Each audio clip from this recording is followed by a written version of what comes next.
नमस्कार दोस्तों, कैसे हैं आप लोग। हमारे YouTube चैनल श्री जीवन मंथन में आपका हार्दिक स्वागत है। आज हम सुनेंगे माघ मास महात्म्य का 22वां अध्याय। लेकिन दोस्तों, वीडियो शुरू करने से पहले मेरा आपसे अनुरोध है कि हमारे चैनल को सब्सक्राइब करना ना भूलें और बेल आइकन के बटन को दबाइए ताकि हमारे चैनल से संबंधित ताजा अपडेट्स आपको मिलती रहे। और अगर हमारा वीडियो आपको पसंद आता है तो लाइक शेयर करना भी ना भूलें।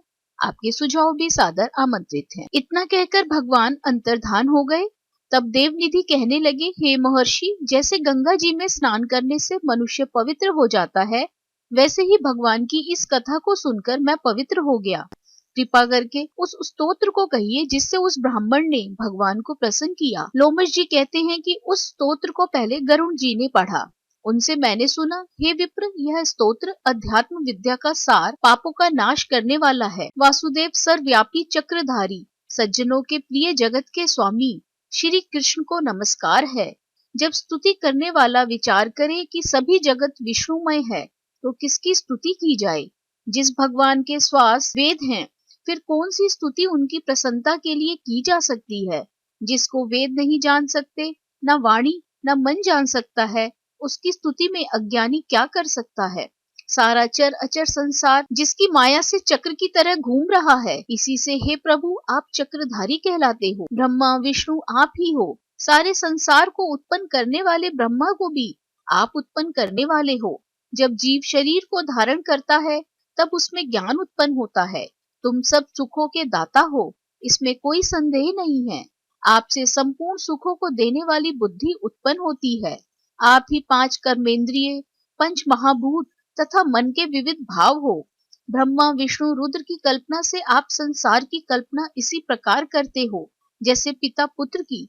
कवियों में जो रूप शोभा देता है, उन निर्गुण विष्णु भगवान को मैं नमस्कार करता हूँ, जिसमें ज्ञान रखने से श्रुतियों में कहे हुए कर्मों को लोग करते हैं। उस परम ब्रह्म को मैं नमस्कार करता हूँ। मैं उस सत रूप हरि को, जिसको योगी लोग सब प्राणियों में आत्म रूप में देखते हैं, उपासना करते हैं, जिसको अद्वैत कहते हुए गाते हैं और यज्ञ करते हुए उस माधव भगवान को मैं नमस्कार करता हूँ। मनुष्यों को माया और मोह में पैदा हुए विचित्र आभास, अहंकार तथा ममता को जानकर खो देते हैं, उन भगवान को मैं नमस्कार करता हूँ। संसार के मनुष्यों के मोह रूपी वायु से सदा भभकने वाली ज्वाला आपके चरण कमल की छाया पहुँचने से नहीं जलाती। जिसके स्मरण मात्र से मोह, अज्ञान, रोग, दुख दूर हो जाते हैं, उस अनंत रूप को नमस्कार करता हूँ, जिसमें मिल जाने पर और किसी दूसरे की इच्छा नहीं रहती, जिसको जानकर अद्वैतवादी आत्मा को देखते हैं।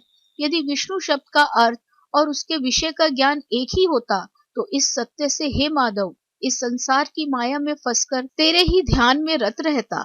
यदि वेदांत दर्शन में भगवान सारे संसार में व्याप्त है, तो इसी सत्य से भगवान में भरी निर्विघ्न भक्ति हो, जो बीज नहीं है तो भी बिना बीज के स्वयं विद्यमान है। सो वह विष्णु भगवान रूपी रंग से हमारे बीज के टुकड़े टुकड़े को, जो सृष्टि स्थिति तथा लय के लिए ब्रह्मा विष्णु महेश 3 रूप धारण करते हैं और कार्य में सत्य रज और तम इन तीनों गुणों में विद्यमान है, वह भगवान मुझ पर प्रसन्न हो।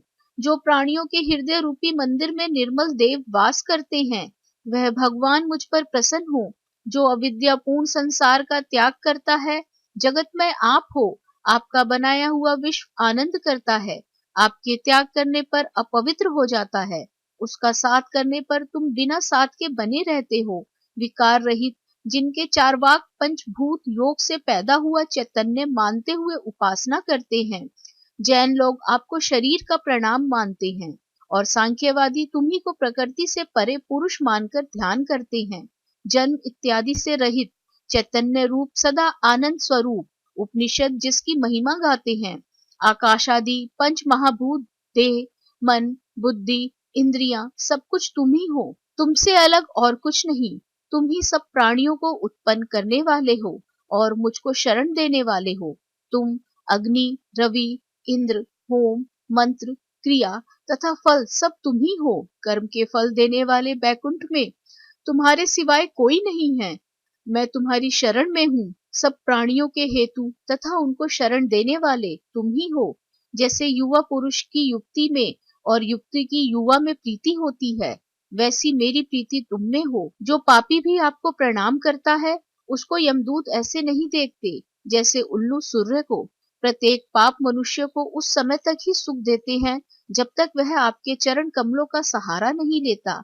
जिसको गुण जाति तथा धर्म को स्पर्श नहीं कर सकते तथा गतियां भी स्पर्श नहीं कर सकती, जो इंद्रियों के वशीभूत नहीं है, जिनका बड़े बड़े मुनि लोग साक्षात नहीं कर सकते, उन भगवान को मैं नमस्कार करता हूँ। जितने ज्ञान रूपी सुंदर गुण हैं, जिन्होंने सुख स्वरूप मोक्ष रूपी लक्ष्मी का आलिंगन किया, जिन्होंने आत्म स्वरूप सुख भोगा है और जिन्होंने ध्यान रूप से मृत्यु को वश में कर लिया है, ऐसे मुनियों से सेवित भगवान को नमस्कार है। जो जन्मादि से अलग हैं, जिनको काम क्रोध आदि दोष दुख नहीं देते, उन वासुदेव भगवान को मैं नमस्कार करता हूँ। जिनके ज्ञान की गति से अविद्या रूपी मल शुद्ध हो जाता है, जिनके ज्ञान रूपी शस्त्र से संसार रूपी शत्रु का नाश हो जाता है, उन दुखों के नाश करने वाले को मैं नमस्कार करता हूँ। जिस प्रकार सब स्थावर जंगम संसार को उत्पन्न करते हैं, इसी सत्य से भगवान मुझको दर्शन दे। इस प्रकार उसकी सच्ची भक्ति देखकर भगवान ने प्रसन्न होकर उस ब्राह्मण को दर्शन दिए और ब्राह्मण की स्तुति से प्रसन्न होकर उसको वरदान देकर भगवान अंतर्धान हो गए और वह ब्राह्मण कृतकृत्य होकर भगवान में लीन हो गया और शिष्यों के साथ स्तोत्र पढ़ता हुआ तपोवन में रहने लगा। जो कोई स्तोत्र को पढ़ता अथवा सुनता है, उसकी बुद्धि पाप में नहीं लगती और ना ही बुरा फल देखता है। इसके कीर्तन से मनुष्यों की बुद्धि मन और इंद्रियां स्वस्थ होती हैं। जो भक्ति पूर्वक इसके अर्थ को विचार कर इसका जप करता है, वह वैष्णव पद को प्राप्त करता है। इसके सदैव पढ़ने से मनवांछित कार्य सिद्ध हो जाते हैं। मनुष्य सुपुत्र पाता है तथा धन प्राकर्म और चिरायु प्राप्त करता है। इसके पाठ से बुद्धि धन यश कीर्ति ज्ञान तथा धर्म बढ़ते हैं। दुष्ट ग्रहों की शांति होती है। यह व्याधियों व अनिष्टों को दूर करता है, दुर्गति से तारता है। इसके पढ़ने से सिंह व्याघ्र चोर भूत देव पिशाच और राक्षस का भय नहीं रहता। जो भगवान का पूजन करके इस स्तोत्र को पढ़ता है, वह पापों से ऐसे ही अलग रहता है जैसे जल पंख से कमल। जो इस स्तोत्र को एक काल दो काल या तीन काल पढ़ता है, वह अक्षय फल प्राप्त करता है। जो मनुष्य प्रातः काल इस स्तोत्र का पाठ करता है, वह इस लोक और परलोक में अक्षय सुख पाता है। वेदद्युति का बनाया हुआ यह स्तोत्र भगवान को अत्यंत प्रिय है और भगवान के दर्शन कराने वाला है। योग सागर नाम का यह स्तोत्र परम पवित्र है। जो कोई भक्ति पूर्वक इसको पढ़ता है, वह विष्णु लोक को जाता है। अब पिशाच मोक्ष की कथा कहते हैं। माघ मास महात्म्य 22वां अध्याय संपूर्ण। कल हम सुनेंगे माघ मास महात्म्य का 23वां अध्याय। आशा करते हैं दोस्तों माघ मास महात्म्य का 22वां अध्याय आपको पसंद आया होगा। राधे राधे। आप सभी पर ईश्वर की कृपा सदा बनी रहे।